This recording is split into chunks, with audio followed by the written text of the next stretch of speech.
Do you want to escape the heat this summer and buy a vacation home in cooler weather? What if you could also make money on that home when you aren't using it?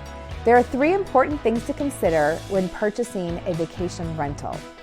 First, have title pull the deed restrictions or any recorded CC&Rs for that home and verify there are no rental or use restrictions. What some people fail to realize is that even though there might not be an HOA, there can still be CC&Rs that stay with that property. Second, make sure you understand the city or county rules and regulations for short-term rentals.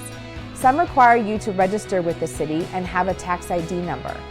Third, bedroom count and parking spaces do matter. Look at other short-term rentals in the immediate area and see what the same bedroom count gets per nightly rate. This is very important for your return on investment. Lastly, one of the most important things you can do for future success is become friends with your neighbors. They deserve to enjoy their property as well, so it is good to work together and have open communication with them. If you are thinking of buying a short-term rental, please feel free to reach out, and I'm happy to share more insight with you.